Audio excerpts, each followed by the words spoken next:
ભાજપ મહિલા કોર્પોરેટરની દીકરીના લગ્નમાં લાખોની ચોરી થઈ। વોર્ડ નંબર 11ના મહિલા કોર્પોરેટર વૈશાલી દેવાંગ શાહના ઘરે ચોરી થઈ।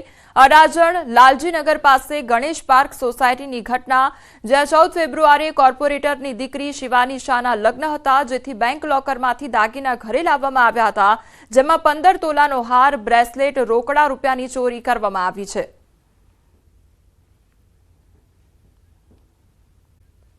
यूथ एक्सचेंज कार्यक्रम हेठळ पोलैंडना 20 युवा प्रतिनिधिओ जामनगरनी मुलाकाते आव्या छे। पोलैंडना युवा प्रवासीओए शहेरना लाखोटा तळावनी मध्यमां आवेला पुरातत्वीय संग्रहालय अने बालाचड़ी सैनिक स्कूलनी मुलाकात लीधी। तो महत्वनुं छे के जामनगरना राजवी महाराज जाम साहेब दिग्विजय सिंहजीए पोलैंडना 800 बाळकोने बालाचड़ीमां आशरो आप्यो हतो।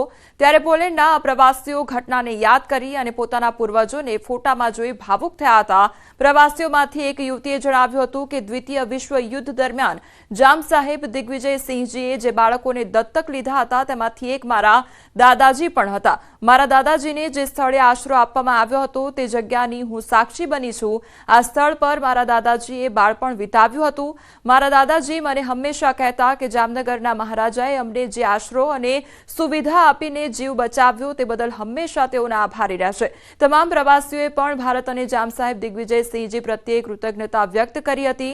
તો સાથે જ પુરાતત્વીય સંગ્રહાલય, વિવિધ શિલ્પ, તોપ અને ઇતિહાસ સહિતની કલાઓ નિહાળી હતી। My grandfather was one of the children adopted by Maharaja Jam Sahib Digvijay Singh Ji during the Second World War. This is him right here. And I'm very grateful to be here today and to witness the places that he spent his childhood. He also always said that it was the best thing to ever happen to him, and the hospitality of the Maharaja saved his life, and I'll always be grateful to him. जिला diamond association तेमज gems and jewellers मुंबईना संयुक्त उपक्रमे बोटाद जिल्लामां रत्न कलाकारोने परिचय card मळशे। आ परिचय card मेळवनार तमाम रत्न कलाकारोने 35,000 no free mediclaim मळशे अने jenny समय मर्यादा 10 वर्ष सुधीनी रहेशे। तेमज आ परिचय कार्ड मेळवनार तमाम कार्ड धारकने भविष्यमां सरकार तरफथी के पछी एसोसिएशन द्वारा जे सहाय आपवामां आवशे ते हवे तेमने सीधी एकाउंटमां मळशे। जिल्लामां आशरे 70,000 लोकोने आ ओळख कार्ड मळशे। तो हाल बोटाद शहेरमां आवेल डायमंड बजार खाते स्वैच्छिक आवनार रत्न कलाकारोना कार्ड काढवानी कामगीरी शरू करवामां आवी छे। आगामी दिवसोमां अलग टीमना आयोजन साथे कारखानामां पहोंची एसोसिएशन द्वारा परिचय कार्ड काढी आपवानी कामगीरी पण हाथ धरवामां आवशे। आई कार्ड अपने बोटाद जिल्लामां रत्न कलाकारो भाईओ बहनों से एनी ओळख छे। એટલે પરિચય કાર્ડ રત્ન કલાકાર ભાઈઓ બહેનોના બનશે અને આપણે બોટાદ જિલ્લામાં 70,000 લેબર કારીગરો છે રત્ન કલાકારો। તો એને પરિચય કાર્ડ આપવામાં એટલા માટે આવશે કે 35,000 રૂપિયાનો 3 વર્ષનો વીમો ક્લેમ છે। એટલે કોઈ દવાખાનું આવી ગયું હોય તો જેમ્સ એન્ડ જ્વેલરી द्वारा 35,000 रुपया ये लोगों ने મળશે। तो इस परिचय कार्ड में क्या होता है, जो रत्न कलाकार होते हैं उनको 35,000 का फ्री ऑफ कॉस्ट मेडिक्लेम 3 साल के लिए, प्लस इसमें जो कार्ड है वो 10 साल तक चलता है। तो भविष्य में गवर्नमेंट या एसोसिएशन अपने रत्न कलाकारों को कुछ और करना चाहता है तो एसोसिएशन गवर्नमेंट को कुछ अप्रूव करके कि हमें अपने रत्न कलाकार को ये फाइनेंशियली हेल्प करना है तो वो अप्रूवल दिला सकते हैं। परिचय कार्ड होवाथी तो पहलो फायदो तो ये है कि भाई माणसने खबर पड़शे कि आ हीरा गसू है। बीजा नंबरनी अंदर कांई पण सहाय थशे तो ये अमने डायरेक्ट सहाय मळशे। अने तीजा नंबर में कि भाई के कोई पण परिचय कार्ड होय एटले गमे एना देखाडीए कि भाई अमे आना हीरा गसवा रत्न कलाकार छीए एम। મહેસાણામાં કડીના નારોલમાં યોજાયેલા સમૂહ લગ્નમાં સીએમ ભૂપેન્દ્ર પટેલે હાજરી આપી। આ સમૂહ લગ્નનું ચાવડા, ડાભી, રાઠોડ, રાજપૂત સમાજ દ્વારા આયોજન કરવામાં આવ્યું હતું।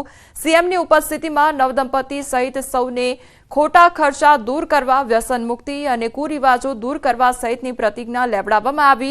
દીકરીને શિક્ષણ આપી દીકરા દીકરી વચ્ચેનો ભેદ दूर કરવા પ્રતિજ્ઞા લેવડાવી।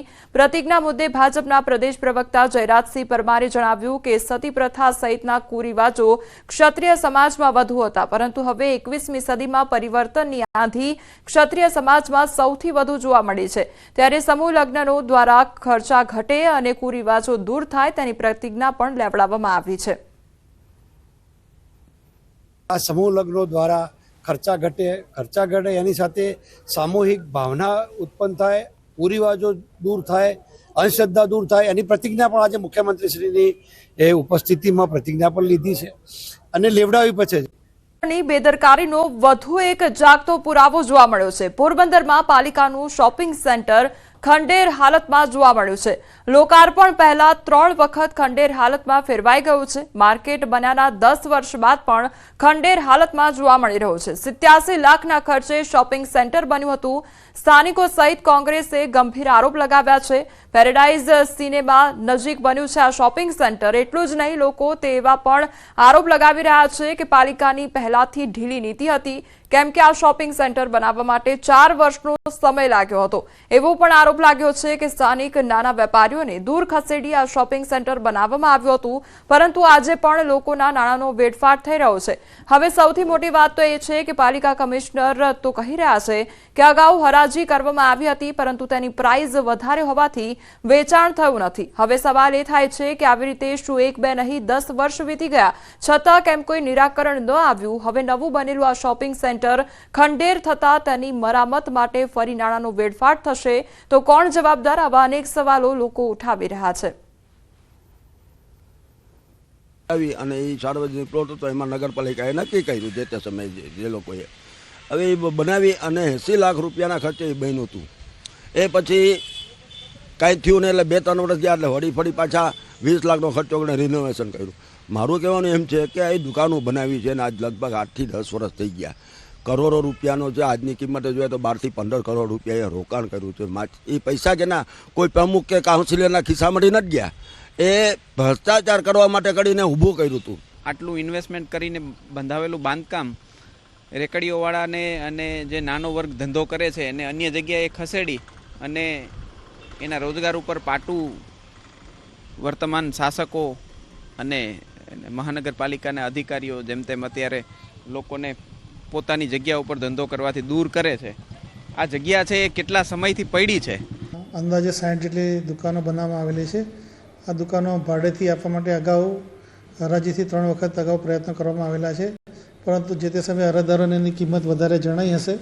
એનું અનુસંધાને સરકારશ્રીમાં દરખાસ્ત કરી અને એની જે ભાડાની રકમ છે એમાં પણ ઘટાડો કરવા માટેની મંજૂરી મેળવેલી છે અને એ આધારે હવે નવેસરથી આ દુકાનો ભાડેથી આપવા માટે હરાજીની પ્રક્રિયા હાથ ધરવાની પ્રક્રિયા આપણે સૂચના આપેલી છે. ઝડપથી કાર્યવાહી કરવામાં આવે. પાણી પ્રદૂષણ કૌભાંડનો પર્દાફાશ થયો છે. કેમિકલયુક્ત પાણી દરિયામાં ઠાલવતી કંપની આણંદના ખંભાતના દરિયાકાંઠાની આ ઘટના સામે આવી છે, જ્યાં પ્રદૂષણ વિભાગની તપાસમાં ચોંકાવનારો ખુલાસો થયો છે. સોખડા જીઆઈડીસીની 2 કંપની દ્વારા કેમિકલયુક્ત પાણી છોડવામાં આવતું હતું. જત્વિન ઇન્ડસ્ટ્રીઝ અને દત્ત કેમટેક કંપનીમાં સર્ચ ઓપરેશન હાથ ધરવામાં આવ્યું હતું, જેમાં ચોંકાવનારી વિગતો સામે આવી છે. આ બંને કંપનીઓ તેમના કેમિકલ વેસ્ટેજ, પ્રદૂષિત પાણી અને વેસ્ટેડ એસિડના નિકાલ માટે જમીનમાં 10 ફૂટથી પણ ઊંડા ખાડા ખોદી 500 મીટર સુધીની પાઇપલાઇનથી ગંદા પાણીનો નિકાલ બારોબાર ખંભાતના દરિયામાં ઠાલવતી હોવાનું સામે આવ્યું છે. ત્યારે હાલ તો પ્રદૂષણ વિભાગે આગળની કાર્યવાહી હાથ ધરી છે. ખંભાતના ક્રીકમાં ઇલીગલ વેસ્ટ વોટર ડિસ્ચાર્જ કરવા બાબતની પોલ્યુશન કંટ્રોલ બોર્ડને ધ્યાને આવેલ અને જેના અંતર્ગત 18 ફેબ્રુઆરી અને 19 ફેબ્રુઆરી 2 દિવસ એક્સકેવેશન એક્ટિવિટી હાથ ધરવામાં આવેલ અને જેમાં લગભગ 8 થી 10 ફૂટ ઊંડી પાઇપલાઇનથી ઇન્ડસ્ટ્રીથી ક્રીક સુધી વેસ્ટ વોટર ડિસ્ચાર્જ માટેની પાઇપલાઇનનું એક્સકેવેશન કરવામાં આવેલ અને જેમાં લગભગ 500 મીટર જેટલું એક્સકેવેશન કરી અને ઇન્ડસ્ટ્રી આઈડેન્ટિફાઈ કરી અને 2 ઇન્ડસ્ટ્રી પ્રદૂષણ નિયંત્રણ બોર્ડને ધ્યાને આવેલ. અત્યારે કંપનીનું જત્વિન નામ છે, જત્વિન ઇન્ડસ્ટ્રી, અને જે જીપીસીબી અધિકારી આવેલા તેમને કાર્યવાહી બી કરેલી અને એ પ્રમાણે લોકોએ અત્યારે ક્લોઝર આપેલું છે. તો 2 દિવસમાં અમે કંપની બંધ કરશું. પરંતુ જે વાત થઈ રહી છે કે ખાડીમાં પાણી નાખવું જે કોઈ વસ્તુ છે એ વસ્તુ અત્યારે શું કહેવાય કે કોઈ પ્રૂફ નથી, છતાં બી અત્યારે જીપીસીબીની કાર્યવાહી ચાલે છે અને અમે એનો જવાબ આપીશું ત્યારે તમને એની શું કહેવાય કે માહિતી મળી રહે. આણંદ જિલ્લાનો ખંભાતનો દરિયા કિનારો ખૂબ વિશાળ દરિયા કિનારો. ખંભાતનો દરિયા કિનારો આજે ભાલ વિસ્તાર જે છે, વડોચી માતાનું મંદિર સોખડા થઈને છેક વડગામ સુધી પ્રસરેલો છે. તાજેતરમાં જ આણંદ જિલ્લાના પોલ્યુશન વિભાગે અહીંયા સોખડા જીઆઈડીસીમાં આવેલી 2 કંપનીઓ જત્વિન ઇન્ડસ્ટ્રીઝ અને દત્ત કેમટેક, આ બંને કંપનીઓએ ઊંડા ખાડા ખોદી જમીનમાં 10 ફૂટ જેટલા ઊંડા અને એમનો જે કેમિકલ વેસ્ટેજ છે, કેમિકલ જે પાણી છે વેસ્ટેડ